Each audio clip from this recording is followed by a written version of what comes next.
আসসালামু আলাইকুম ওরহমতুল্লাহি ওবরকাতুহ।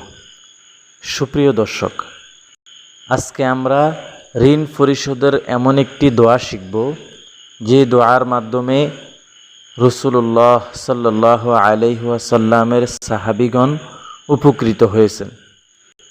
হযরত আবু ওয়াইল রহমতুল্লাহি আলাইহি বলেন, একজন মুকাতাব অর্থাৎ মুক্তিপণ আদায়ের শর্তে আজাদকৃত গোলাম হযরত আলী রাদিয়াল্লাহু তাআলা আনহুর খেদমতে এসে আরজ করলেন, আমি মুক্তিপণের নির্ধারিত মাল আদায় করতে পারতেছি না। হযরত আলী রাদিয়াল্লাহু তাআলা আনহু বললেন, আমি কি তোমাকে সেই কালিমাগুলি শিখিয়ে দিব না যা রাসূলুল্লাহ সাল্লাল্লাহু আলাইহি ওয়াসাল্লাম আমাকে শিখিয়েছেন? যদি তোমার উপর ইয়ামানের শির পাহাড় সমতুল্য ঋণ হয় তবে আল্লাহ তাআলা সেই ঋণকে আদায় করে দিবেন। সুবহানাল্লাহ। দোয়াটি হচ্ছে, আল্লাহুম্মা কফিনি বিহালালিকা আন হারামিকা ওয়া আগনিনি বিফাদলিকা আম্মান সিওয়াক।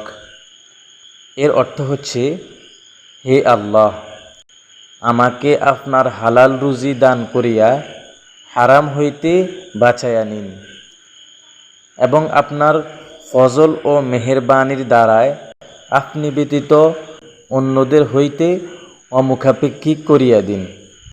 অন্য হাদিসে আছে, হযরত আলী রাদিয়াল্লাহু তাআলা আনহু থেকে বর্ণিত, একজন চুক্তিবদ্ধ গোলাম তিনার নিকট এসে বললেন, আমার চুক্তির অর্থ পরিশোধ করতে আমি অপারগ হয়ে গেছি, অর্থাৎ আমি পারতেছি না, আমাকে আপনি সহযোগিতা করুন। তিনি বললেন, আমি তোমাকে কি এমন একটি বাক্য শিখিয়ে দিব না যা আমাকে রাসূলুল্লাহ সাল্লাল্লাহু আলাইহি ওয়াসাল্লাম শিখিয়ে দিয়েছিলেন? যদি তোমার উপর সাবির পর্বত পরিমাণ ঋণও থাকে তবে আল্লাহ তাআলা তোমাকে তা পরিশোধের ব্যবস্থা করে দিবেন।